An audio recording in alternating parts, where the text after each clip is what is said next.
स्वागत है आपका पंजो एआई चैनल में। इस चैनल को जरूर सब्सक्राइब कीजिए। की शुरुआत होती है एक ग्रुप एक्सप्लोरर की टीम से जो साउथ अटलांटिक ओशन के बीच में होते हैं। उस शिप पर डेविड नाम का एक वेदर ऑफिसर था जो मौसम का हाल बताता है। वो लोग एक ऐसे आइलैंड की तरफ जा रहे थे जो समंदर के बीचों बीच मौजूद था। सरकार ने डेविड को वहाँ इसलिए भेजा था ताकि वो उस आइलैंड के बदलते मौसम का ऑब्जर्वेशन कर सके। डेविड को लगभग 1 साल तक वहाँ रुकना था मौसम का डेटा कलेक्ट करने के लिए। पूरा साल मौसम का डेटा कलेक्ट करने के बाद फिर उसे वापस लौट आना था। डेविड को साल भर का खाना और जरूरत का सारा सामान दे दिया गया था। कई दिन के सफर के बाद आखिरकार वो आइलैंड तक पहुंच गए। वो लोग बोट की मदद से उस आइलैंड पर उतरे। ये आइलैंड पूरी तरह से वीरान था, जहाँ एक परिंदा भी दिखाई नहीं दे रहा था। उस आइलैंड पर एक लाइट हाउस और एक छोटा सा घर था जहाँ डेविड को रहना था, क्योंकि इससे पहले भी एक रॉबर्ट नाम का वेदर ऑफिसर यहाँ रहता था, लेकिन अब उसकी ड्यूटी का वक्त खत्म हो चुका था। उसने 1 साल तक अकेले उस आइलैंड पर रहकर मौसम का डेटा कलेक्ट किया। अब उसकी जगह डेविड यहाँ पूरा साल मौसम का डेटा कलेक्ट करने के लिए रहेगा और वो पुराना ऑफिसर रॉबर्ट शिप के साथ वापस चला जाएगा। लेकिन जब पूरी टीम ने घर को विजिट किया तो वो हैरान रह गए, क्योंकि वहाँ किसी भी इंसान का नामो निशान नहीं था। कमरे के अंदर पुराने ऑफिसर का सारा सामान यहाँ वहाँ बिखरा पड़ा था। जिसके बाद कैप्टन और डेविड ने सोचा कि शायद लाइट हाउस में कोई हो सकता है। कैप्टन और डेविड बिना वक्त गंवाए लाइट हाउस की तरफ बढ़ते हैं और वो सब वहाँ एक अजीब नजारा देखते हैं। वो देखते हैं कि पूरा लाइट हाउस तेज और नुकीले लकड़ियों से घिरा हुआ था, जैसे किसी ने जानबूझकर उसे बंद कर दिया हो ताकि कोई भी अंदर न जा सके। जिसके बाद कैप्टन और डेविड ने लाइट हाउस का गेट कई बार नॉक किया, लेकिन अंदर से कोई रिस्पांस नहीं मिला। आखिर में उन्होंने गेट को जोर से धक्का दिया और अंदर घुस गए। लाइट हाउस के अंदर उन्हें एक आदमी मिला जिसका नाम ग्रूनर था। जब उन्होंने ग्रूनर से पुराने वेदर ऑफिसर रॉबर्ट के बारे में पूछा तो उसने जवाब दिया कि वो तो मर गया है। वो समंदर की तरफ गया लेकिन दोबारा कभी लौटकर वापस नहीं आया। ग्रूनर की बातें सुनकर डेविड और कैप्टन दोनों चौंक गए। ये सब सुनने के बाद कैप्टन ने डेविड से कहा, अगर तुम अब भी चाहो तो हमारे साथ वापस चल सकते हो। लेकिन डेविड ने वापस जाने से इनकार कर दिया। डेविड ने सोचा अगर वो सरकार को उस आइलैंड का एक्यूरेट वेदर रिपोर्ट दे पाया तो उसे काफी मोटी रकम मिल सकती है। जिसके बाद कैप्टन ने उसे एक गन दी खुद की प्रोटेक्शन के लिए, और कैप्टन ने डेविड से कहा कि ये जगह मुझे सेफ नहीं दिखाई दे रही, अपना ख्याल रखना। इसके बाद उसे वहीं पर छोड़कर वो सब वापस चल दिए और अब ये दोबारा वापस 1 साल बाद आएंगे। कैप्टन के जाने के बाद डेविड ने घर को थोड़ा सेटल किया, रहने के काबिल बनाया। रात होने के बाद उसे ड्रॉर में एक डायरी मिली जो पुराने वेदर ऑफिसर रॉबर्ट की थी। उस डायरी में आइलैंड के बारे में बहुत कुछ लिखा था। डायरी में एक मिस्टीरियस क्रीचर के बारे में कुछ बातें लिखी गई थी, लेकिन सब कुछ साफ नहीं था, कुछ बातें अधूरी थी। डेविड हर लाइन को ध्यान से पढ़ता गया। उस डायरी में कुछ अजीब तरह के जानवरों के स्केचेस भी बने थे। डेविड को समझ नहीं आया उसने ऐसी पिक्चर्स क्यों बनाई थी। शायद वो अकेला था और टाइम पास के लिए ऐसा किया होगा। डायरी के एक पेज पर पुराने ऑफिसर के वाइफ की फोटो भी लगी थी। डेविड वह डायरी पढ़ते पढ़ते थक गया और धीरे धीरे उसकी आंख लग गई। अगली सुबह डेविड ने मौसम का डेटा कलेक्ट करना शुरू कर दिया, लेकिन समंदर के पास पहुंचते ही उसके कदम रुक गए। उसने देखा कि चट्टानों के बीच कुछ पत्थर अजीब तरीके से सजाए गए हैं और उनके बीच शेल्स रखे थे अजीब से पैटर्न में। डेविड ने सोचा शायद ये सब ग्रूनर ने किया है। वो ये सोचकर दोबारा अपने काम में लग गया। काम के दौरान जब उसने दूरबीन से लाइट हाउस की तरफ देखा तो उसे ग्रूनर के साथ एक और इंसान भी दिखाई दिया, लेकिन पलक झपकते ही वो गायब हो गया। डेविड ने दोबारा उसे देखने की कोशिश की, लेकिन फिर उसे लगा कि ये उसका वहम है। रात को डेविड अपने काम में बिजी था, तभी दरवाजे पर नॉक हुआ। उसे लगा कि शायद ये ग्रूनर है। डेविड ने उसका नाम पुकारा, लेकिन कोई जवाब नहीं मिला। हाथ में लैंप लेकर जैसे ही डेविड दरवाजे की तरफ बढ़ा तो उसके कानों में कुछ अजीब सी आवाजें गूंजने लगी जो किसी इंसान की बिल्कुल भी नहीं थी। और फिर उसने देखा गेट के नीचे से किसी अजीबोगरीब क्रीचर का हाथ अंदर आने की कोशिश कर रहा है। वो इंसान का हाथ बिल्कुल भी नहीं था। ये देखकर डेविड के पांव तले जमीन ही खिसक गई। वो तुरंत बेसमेंट की तरफ भागा और वहाँ जाकर छुप गया। कुछ ही देर में वो मिस्टीरियस क्रीचर घर के अंदर घुस चुकी थी। वो छुप छुप कर डेविड को ढूंढ रही थी और डेविड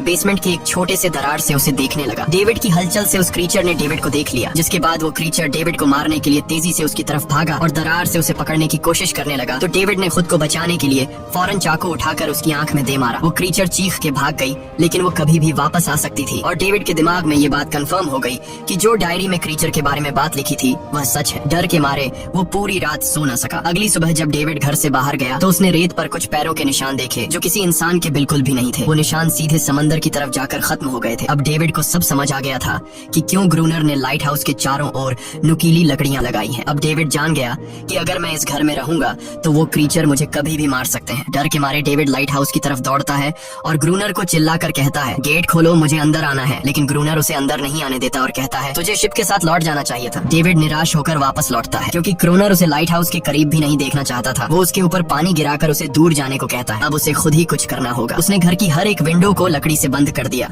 चारों तरफ नुकीली लकड़ियों से घेरा बनाया और गेट के बाहर पुराने कागज और किताबें रखी। फिर उन पर तेल छिड़क दिया ताकि अगर वो क्रीचर वापस आए तो उसे आग से डराकर भगाया जा सके। लेकिन एक बात थी जो डेविड अब तक नहीं जानता था और ये बात उसे आज रात पता चलने वाली थी। खुशकिस्मती से उसे घर के अंदर एक पुराना बॉक्स मिला। उस बॉक्स में एक गन थी और बहुत सारी बुलेट्स। ये देखकर उसे जिंदा रहने की थोड़ी सी उम्मीद मिली। जैसे जैसे सूरज ढलने लगा डेविड के दिल में डर बढ़ने लगा। कुछ ही देर में चारों तरफ रात का अंधेरा छा गया। डेविड गन हाथ में लिए घर के एक कोने में चुपचाप बैठा था। उसकी दिल की धड़कनें तेज थीं। तभी एक अजीब आवाज सुनाई दी और जब डेविड ने खिड़की से छुपकर समंदर की तरफ देखा तो जैसे उसके पैरों के नीचे से जमीन ही खिसक गई। उसने देखा कि सिर्फ एक नहीं बल्कि पानी में से कई सारी वही अजीबोगरीब क्रीचर्स उसकी तरफ बढ़ रही हैं। कुछ ही देर में वो सब इकट्ठा होकर कमरे का गेट तोड़ने की कोशिश करने लगे। डेविड ने तुरंत गोलियां चलानी शुरू की जिनमें से कुछ क्रीचर्स गिरकर मर गए। डेविड को लगा कि गोली की आवाज सुनने के बाद वो डरकर भाग जाएंगे, लेकिन अपने साथियों को मरता हुआ देखकर वो और भी ज्यादा गुस्सा हो गए। तब डेविड प्लान बी अपनाते हुए गेट के बाहर रखे कागजों और पुरानी किताबों को आग लगा देता है। आग देखकर वो क्रीचर्स डर के मारे वापस समंदर में लौट गए, लेकिन अब वही आग डेविड के घर तक पहुंच चुकी थी। घर के दरवाजे ने आग पकड़ ली और धीरे धीरे फैलने लगी क्योंकि पूरा घर लकड़ी का बना हुआ था। डेविड ने तुरंत एक चादर में खुद को लपेटकर अपनी जान बचाई और बाहर निकलकर लाइट हाउस के पास एक बड़े पत्थर के पीछे छुप गया। क्रीचर्स को शूट करते वक्त डेविड के हाथ में काफी गहरी चोट भी आई। तभी अचानक तेज बारिश शुरू हो गई। आग धीरे धीरे बुझने लगी, लेकिन पूरी रात की बारिश के बाद भी सुबह तक डेविड अपना घर नहीं बचा पाया। पूरा घर जलकर लगभग राख हो चुका था। अब अगर डेविड को जिंदा रहना है तो उसे लाइट हाउस में पनाह लेनी होगी। उसने अपनी राइफल उठाई और लाइट हाउस के पास के पत्थरों के बीच छुप गया और इंतजार करने लगा कि कब ग्रूनर पानी भरने आएगा। जब ग्रूनर पानी भरने के लिए लाइट हाउस से बाहर निकला तो डेविड उसके पीछे पीछे चल दिया, लेकिन तभी अचानक एक अजीब सा क्रीचर जो ग्रूनर के पास ही था उसने डेविड पर हमला कर दिया। लेकिन किसी तरह करके डेविड ने उसे काबू कर लिया। वो क्रीचर ग्रूनर का रक्षक था। जब वह उसे शूट करने वाला था तो ग्रूनर ने तुरंत डेविड को रोका और कहा, रुक जाओ, ये मेरा पालतू है। डेविड ने गोली नहीं चलाई और मौके का फायदा उठाते हुए उसने ग्रूनर के साथ एक शर्त रखी, अगर इस क्रीचर को जिंदा रखना है तो मुझे लाइट हाउस में रहने दिया जाए, नहीं तो मैं इसे मार दूंगा। जिसके बाद ग्रूनर ने हाँ कर दी क्योंकि डेविड के पास ढेर सारा खाना और गन पाउडर था। शाम होने से पहले दोनों बचा हुआ खाना लेकर लाइट हाउस लौट आए और वो दोनों आराम से सो गए। अगली सुबह वो क्रीचर चुपचाप डेविड का हाथ चाट रहा था। जब डेविड नींद से जागा तो उसने देखा कि इस क्रीचर के चाटने की वजह से उसका हाथ पूरी तरह से ठीक हो चुका है। ये सब देखकर डेविड हैरान हुआ। डेविड अब क्रोनर से इस क्रीचर के बारे में और जानना चाहता था और फिर ये सब दुनिया के सामने लाना चाहता था क्योंकि ये किसी जादू से कम नहीं था। डेविड ने सोचा, अगर इस क्रीचर का राज दुनिया के सामने हम लाते हैं तो डेविड और क्रोनर दोनों बहुत सारा पैसा और नाम कमा लेंगे। लेकिन क्रोनर को ये सब नहीं चाहिए था। वो इस आइलैंड से कहीं नहीं जाना चाहता था। क्रोनर का अब इस दुनिया में कोई नहीं बचा था। उसके लिए ये आइलैंड परफेक्ट था जहाँ वो अपने आप को एक किंग समझता था और अपनी मर्जी का मालिक। इसी वजह से उसने आइलैंड के कई हिस्सों में लिख दिया था, क्रोनर यहाँ का बादशाह है। लेकिन डेविड को ये समझ नहीं आ रहा था कि ये अजीब सी क्रीचर क्रोनर की फालतू कैसे बनी। तो क्रोनर ने बताया कि एक बार क्रोनर ने उसकी जान बचाई थी। वो गलती से उसके फिशिंग नेट में फंस गई थी। तब ये क्रीचर छोटी थी और उस दिन के बाद से वो क्रोनर के साथ ही रह गई। उसकी हर बात माननी शुरू कर दी। लेकिन क्रोनर एक सख्त इंसान था। वो इस क्रीचर के साथ बहुत बुरा बर्ताव करता था। क्रोनर हर दिन इस क्रीचर के साथ फिजिकल रिलेशन रखता था। क्रोनर ने बताया कि एक बार इस क्रीचर ने मुझ पर हमला भी किया था और उसके बदले में क्रोनर ने उसे ऐसी सजा दी कि उस सजा के बाद वो क्रीचर अपने आप को क्रोनर की गुलाम समझने लगी। और आप सब भी समझ गए होंगे कि हर रात वो क्रीचर समुद्र से बाहर क्यों आते हैं। वो सभी इसलिए आते हैं ताकि अपने साथी को क्रोनर से छुड़वाकर वापस ले जाए। लेकिन क्रोनर ऐसा नहीं होने देता। वो क्रीचर्स दिन के उजाले में अटैक नहीं कर सकते क्योंकि सूरज की रोशनी उनकी स्किन जला देती है। डेविड अब यहाँ और नहीं रहना चाहता था। वो किसी तरह से आइलैंड से अपनी जान छुड़ाना चाहता था। खैर, शाम होने लगी और क्रोनर ने उससे कहा, गन लेकर रेडी हो जाओ क्योंकि वो क्रीचर्स कभी भी हमला कर सकते हैं। वो लाइट हाउस की लाइट ऑन करने के लिए तैयार हो गए और कुछ ही देर में समुद्र से बड़ी संख्या में क्रीचर्स निकलकर बाहर आ गए। वो लाइट हाउस की तरफ बढ़ते जा रहे थे। क्रोनर उन पर लगातार फायर करता जा रहा था, लेकिन डेविड पूरी तरह से डर गया था। वो लाइट हाउस के अंदर की तरफ आने लगा। क्रोनर के बार बार कहने के बावजूद वो बस एक कोने में चुपचाप बैठा रहा और कुछ ही देर में डेविड बेहोश हो गया। क्रोनर पूरी रात अकेला इन क्रीचर्स से लड़ता रहा। अगली सुबह क्रोनर ने गुस्से में डेविड के मुंह पर पानी डालकर उसे उठाया और कहा, अगर तुम्हें जिंदा रहना है तो इनकी जान लेनी होगी, नहीं तो तुम्हें लाइट हाउस से निकाल दिया जाएगा और तुम्हें मेरी हर बात माननी होगी। रोजाना पानी भर कर लाना, लाइट हाउस के छोटे बड़े काम करना और रात को मेरे साथ गार्ड ड्यूटी भी करनी होगी। अब डेविड के पास दूसरा कोई ऑप्शन नहीं था। इसी वजह से ये सब करना उसकी मजबूरी बन गया। डेविड अब क्रोनर की हर बात मानने लगा। लेकिन एक चीज थी जो उसे बिल्कुल भी पसंद नहीं आई। वो ये थी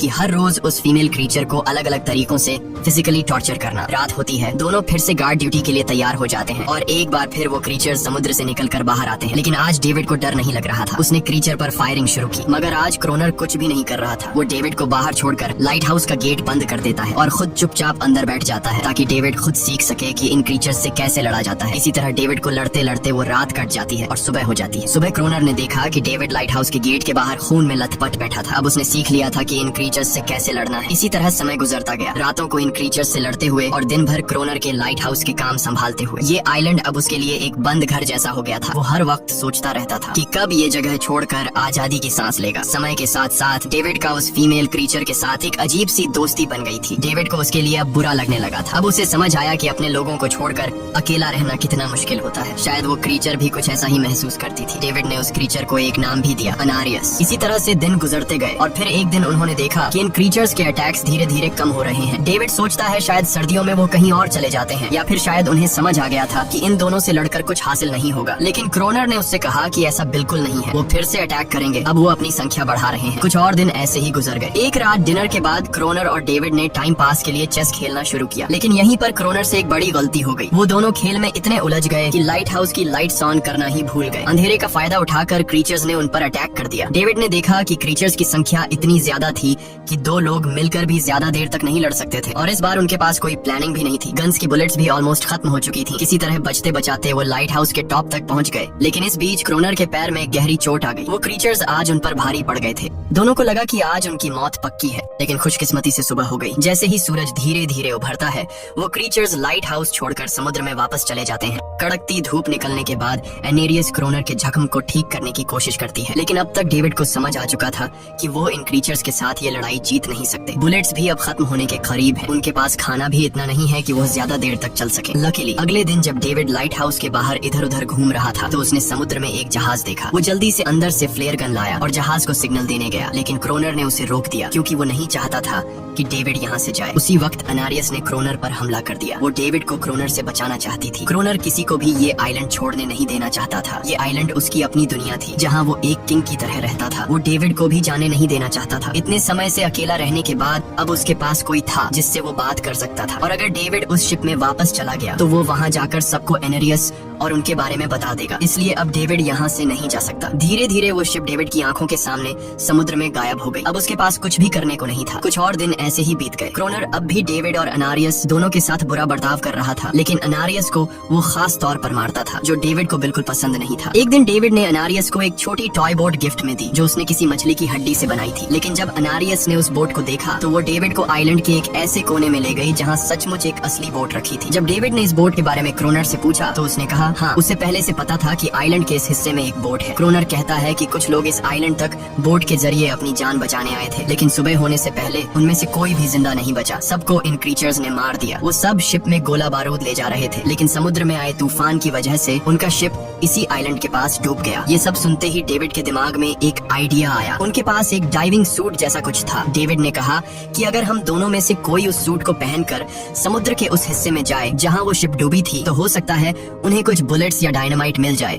जिससे इन क्रीचर्स से लड़ना आसान हो जाए। लेकिन क्रोनर ने इस बात को मानने से इनकार कर दिया, पर डेविड अपनी जान को खतरे में डालकर ये काम करने को तैयार था। कुछ और दिन ऐसे ही गुजर गए। डेविड और अनारियस के बीच एक गहरा कनेक्शन बन गया। डेविड उसे पसंद करने लगा था। इन दोनों को रोमांस करते हुए ये सब क्रोनर ने चुपके से देख लिया। क्रोनर को लगा कि अनारियस उसे छिन जाएगी, इसलिए डेविड को रास्ते से हटाना पड़ेगा। अगले दिन क्रोनर खुद डेविड की बात मानने को तैयार हो जाता है। वो डेविड से कहता है ठीक है, तुम सूट पहनकर नीचे पानी में जाओगे और वहाँ ढेर सारा RDX कलेक्ट करोगे, फिर मैं तुम्हें बोट से ऊपर की तरफ खींच लूंगा। लेकिन क्रोनर का असली इरादा कुछ और ही था। वो चाहता था कि डेविड उसकी मदद से समुद्र के नीचे रखे डायनामाइट के बॉक्सेस वापस सरफेस तक ले आए और उसके बाद उसे वही समंदर में अकेला छोड़ दे ताकि वो क्रिएचर्स उसे मार दें। इस तरह डायनामाइट भी उसके पास आ जाएगा और अनारियस फिर से उसकी गुलाम बन जाएगी। वो दोनों बोट में बैठकर उस जगह पहुंच गए जहां शिप पानी में डूबा था। डेविड ने डाइविंग सूट पहना और समंदर के नीचे उतर गया। नीचे जाने के बाद डेविड ने देखा कि शिप पूरी तरह तबाह हो चुकी है, लेकिन उसकी किस्मत अच्छी थी कि उसे कुछ डायनामाइट के बॉक्स मिल गए। लेकिन तभी अचानक कुछ क्रिएचर उसके सामने आ गए। क्रिएचर्स को देखते ही डेविड घबरा गया और नीचे गिर पड़ा। वो डाइविंग सूट इतना भारी था कि वह हिल भी नहीं पा रहा था और डेविड क्रोनर को ऊपर सिग्नल भी नहीं भेज पाया। क्रोनर को लगा कि शायद वह क्रिएचर्स डेविड को मार चुके हैं, लेकिन असल में वो तो सिर्फ दो छोटे बच्चे थे। डेविड ने जैसे तैसे करके अपना डाइविंग सूट वहीं छोड़ दिया और ऊपर सतह तक खुद को पहुंचाया। उन्हें वहाँ कुछ पुराने बॉक्स मिले जिनमें डायनामाइट था। इसके बाद यह दोनों काम पर लग गए। उन्होंने लाइट हाउस के आसपास 2 लेयर्स में डायनामाइट बिछा दिया ताकि जब अगला हमला हो तो वे मॉन्स्टर्स को एक ही बार में खत्म कर सके। कुछ महीने बीत गए और बर्फबारी का मौसम आया, लेकिन एक बार फिर वो क्रिएचर्स गायब हो गए। अचानक से अटैक बंद हो चुके थे, जैसे क्रिएचर्स को खबर मिल गई हो कि उनके लिए जाल बिछाया गया है, इसीलिए अब वो अटैक नहीं कर रहे थे। क्रोनर को लगा कि शायद एनारियस ने उन क्रिएचर्स को खबरदार कर दिया है, जिसकी वजह से वो एनारियस पर जुल्म करने लगा, लेकिन डेविड ने उसे रोक लिया। आखिर में दोनों ने मिलकर एक नया प्लान बनाया, लाइट हाउस का मेन गेट खुला छोड़ने का, ताकि जैसे ही वो क्रिएचर्स पास आए डायनामाइट से उन सबको उड़ा दिया जाए। डेविड ने चालाकी से काम लेते हुए एनारियस को लाइट हाउस के टॉप पर चीखने को कहा। एनारियस की आवाज सुनते ही सभी क्रिएचर्स गुस्से से भड़क उठे। क्रिएचर्स ने जब देखा कि लाइट हाउस का मेन गेट खुला हुआ है तो उन्हें लगा कि यह अच्छा मौका है एनारियस को छुड़ाने का, लेकिन असल में यह उनके लिए एक चाल थी। कुछ ही देर में वह क्रिएचर समंदर से बाहर निकलने लगे। वे सीधे मेन गेट की तरफ बढ़े और अंदर घुसते ही डेविड पर हमला कर दिया। डेविड भी हिम्मत दिखाता है और क्रिएचर से जान छुड़ा लेता है। जैसे ही वे सभी क्रिएचर लाइट हाउस के पास पहुंच जाते हैं तो क्रोनर डायनामाइट का लीवर दबा देता है, लेकिन ब्लास्ट नहीं होता। असल में डेविड ने उसका कनेक्शन खोल दिया था और क्रोनर उसे दोबारा लगाना भूल गया था। डेविड तुरंत ऊपर भागता है और डायनामाइट का वायर जोड़ना शुरू करता है। तब तक वो क्रिएचर्स लाइट हाउस पर चढ़ने की कोशिश कर रहे होते हैं, जिन्हें सिर्फ अकेला क्रोनर रोकता है। जैसे ही कनेक्शन पूरा होता है डेविड पहला लेयर उड़ा देता है, जिससे कई क्रिएचर्स ब्लास्ट में खत्म हो जाते हैं, लेकिन अभी भी काफी मॉन्स्टर्स लाइट हाउस पर हमला करने के लिए तैयार होते हैं। इस वजह से क्रोनर दूसरा लेयर भी ब्लास्ट कर देता है। दोनों उस जोरदार धमाके में बेहोश हो जाते हैं। अगली सुबह जब दोनों होश में आए तो उन्होंने देखा कि एनारियस वहाँ नहीं थी। ब्लास्ट में चारों तरफ मरे हुए क्रिएचर्स पड़े थे। क्रोनर उन सबको मार रहा था जो जख्मी हालत में जिंदा बचे थे। तभी डेविड की नजर उनमें से एक के गले में लटके एक नेकलेस पर पड़ी। उस क्रिएचर को तड़पता हुआ देखकर डेविड को उस पर तरस आ जाता है और उसे अपनी गलती का एहसास हो जाता है। जिन क्रिएचर्स को वह अब तक खूंखार समझते आए थे वो भी इंसानों की तरह थे, सिर्फ बोल नहीं सकते थे। लेकिन क्रोनर के लिए यह सब बेकार बातें थी। उस दिन के बाद वह क्रिएचर्स फिर कभी अटैक नहीं कर पाए, लेकिन हर दिन समंदर के किनारे से रोने की आवाजें आती थी। डेविड को अब तक नहीं पता था कि उन्होंने कितना बड़ा नुकसान कर दिया था, कितनी फैमिली टूट गई, कितने बच्चों ने अपने लोग खो दिए, सिर्फ एक गलतफहमी की वजह से। अगले दिन डेविड ने समंदर में उन क्रिएचर्स के कुछ छोटे छोटे बच्चों को देखा, वो सब जिन्होंने अपने परिवार खो दिए थे। डेविड ने पत्थरों का एक गोल सर्कल बनाया और उसके बीच में वह छोटी टॉय बोट रख दी ताकि एनारिस उसे देखकर वापस लौट आए। डेविड ने कई घंटे इंतजार किया, लेकिन एनारिस कभी वापस नहीं आई। सुबह नींद से जागने के बाद डेविड ने देखा कि क्रोनर सो रहा है। क्रोनर के पास कुछ पुरानी चीजें रखी थी, उनमें एक पुरानी तस्वीर भी थी, और जैसे ही डेविड ने उस तस्वीर को देखा वह हैरान रह गया। वह लड़की जिसका फोटो उसने पहले दिन पुराने ऑफिसर रॉबर्ट की डायरी में देखा था, वह कोई और नहीं बल्कि क्रोनर की पत्नी थी, और फोटो में क्रोनर उसके साथ खड़ा था। असल में 1 साल पहले आए वेदर ऑफिसर रॉबर्ट मरा नहीं, बल्कि उसने अपनी पहचान बदल दी थी। यानी क्रोनर ही वेदर ऑफिसर रॉबर्ट है, बस उसने अपना नाम बदल लिया था, क्योंकि अब वह कभी इस आइलैंड को छोड़ना नहीं चाहता था। ये सब देखकर डेविड ने भी यह उम्मीद छोड़ दी कि वह कभी इस आइलैंड से जा पाएगा। अगले दिन शाम को जब डेविड समंदर के किनारे गया, उसने देखा कि उस सर्कल में रखी छोटी बोट अब वहाँ नहीं थी, लेकिन उसी जगह पर उसने एक क्रीचर का छोटा सा बच्चा देखा जिसके हाथों में वह बोट थी। डेविड ने अपने हाथ में जलती हुई लकड़ी को उस सर्कल के बीच में फेंक दिया ताकि वह दिखा सके कि उसका इरादा लड़ने का नहीं है और उससे किसी को खतरा महसूस न हो। वह उनके साथ दोस्ती करना चाहता था। कुछ ही देर बाद समंदर की लहरों से एनारिस निकलती है और उसके पीछे पूरा क्रीचर्स का ग्रुप भी समंदर से बाहर आता है, लेकिन इस बार कोई भी डेविड पर अटैक नहीं करता क्योंकि वे भी अब शांति चाहते हैं। उनका इरादा सिर्फ एक सुरक्षित जगह पाने का था अपने बच्चों के लिए। लेकिन तभी वहाँ क्रोनर हाथ में बंदूक लिए पहुँच जाता है। क्रोनर को लगता है कि अगर शांति हो गई तो उसे सबसे ऊपर होने का एहसास कैसे होगा। डेविड उसे समझाने की कोशिश करता है कि ये क्रीचर्स लड़ना नहीं चाहते, ये शांति चाहते हैं, लेकिन क्रोनर किसी की नहीं सुनता। वो एनारियस से चिल्लाकर कहता है अंदर चली जाओ, लेकिन ये पहली बार था कि एनारियस ने उसकी बात नहीं मानी क्योंकि अब वह उसकी नौकरानी नहीं थी। यह देखकर क्रोनर को लगता है कि अब इस आइलैंड पर उसकी बादशाहत नहीं रही। क्रोनर खुद को अंदर से कमजोर महसूस करने लगता है क्योंकि अब कोई भी उसका हुक्म नहीं मान रहा था। गुस्से में उसने लाइट हाउस की तरफ कदम बढ़ाए। डेविड को लगा शायद क्रोनर को अब समझ आ गया होगा कि हर एक जानवर आजादी चाहता है, कोई भी किसी का गुलाम बनकर नहीं जीना चाहता। लेकिन क्रोनर के सर से बादशाहत का भूत कहाँ उतरने वाला था। जैसे ही वह लाइट हाउस पहुंचा, उसने सिग्नल गन से एक फ्लेयर छोड़ी जो सीधा जाकर एक क्रीचर के बच्चे से टकरा गई। उस बच्चे की तुरंत मौत हो गई। सभी क्रीचर्स डर के मारे भाग गए और एनारियस ने भी डेविड पर अपना पूरा भरोसा खो दिया। गुस्से से पागल डेविड तुरंत लाइट हाउस की तरफ भागता है क्रोनर को सबक सिखाने। डेविड उससे लड़ने लगता है, क्यों किया तूने ये सब, ये लोग तो बस शांति चाहते थे। लेकिन क्रोनर इतना हिंसक हो चुका था कि उसने डेविड को मारने का फैसला कर लिया। वह हाथ में लोहे का रॉड लेकर जैसे ही डेविड पर वार करने जा रहा था, डेविड ने उससे उसके असली नाम से पुकारा और कहा, रुक जाओ रॉबर्ट, तुम खूनी नहीं हो। ये सुनकर क्रोनर एकदम रुक गया। असल में रॉबर्ट ऐसा इंसान कभी था ही नहीं। इस आइलैंड पर आने के बाद अकेले रहने की वजह से उसकी मेंटल हेल्थ बिगड़ चुकी थी। अकेलापन, अपनी पत्नी की मौत और गहरा डिप्रेशन, इन सब ने उसे ऐसा बना दिया था। वह असल में कोई किलर नहीं था, वह एक अच्छा इंसान था। क्रोनर को एहसास हुआ कि ये क्रीचर्स कभी लड़ना नहीं चाहते थे, वे बस शांति चाहते थे। क्रोनर ने उन्हें सिर्फ इसलिए मारा ताकि वह खुद को पावरफुल दिखा सके, और अब क्रोनर को अपनी गलती का एहसास हो चुका था। इसीलिए उसने खुद को उन क्रीचर्स के सामने सरेंडर कर दिया और कुछ ही पलों में उन्होंने उसे मार दिया। डेविड लाइट हाउस के अंदर खुद को लॉक कर लेता है। समय ऐसे ही बीतता चला जाता है और 1 साल बाद आइलैंड पर एक गवर्नमेंट अफसर आता है। साथ में एक नया वेदर ऑफिसर भी होता है है। अब नए गवर्नमेंट अफसर ने इस आइलैंड पर वेदर मॉनिटर की ड्यूटी करनी थी। जब कैप्टन पिछले अफसर के बारे में डेविड से पूछता है तो डेविड भी वही बात करता है कि वह पानी की तरफ गया था लेकिन कभी वापस नहीं आया, और वेदर ऑफिसर को भी लगता है कि डेविड ही ग्रोनर है। डेविड ने भी उनकी इस गलतफहमी को ठीक नहीं किया। वह चुपचाप बालकनी पर गया और खड़ा हो गया बिना कुछ कहे, क्योंकि अब वह भी इस आइलैंड को छोड़ना नहीं चाहता था, बिल्कुल क्रोनर की तरह। इसी दौरान एनेरिस भी अपने परिवार के साथ खुश थी। अब उन्हें किसी क्रोनर जैसे आदमी का डर नहीं था। अब वे आइलैंड पर भी और समंदर में भी आजादी से जी सकते थे। इसी के साथ कहानी खत्म हो जाती है। अगर वीडियो आपको अच्छी लगी हो तो हमारे चैनल को जरूर सब्सक्राइब कीजिए।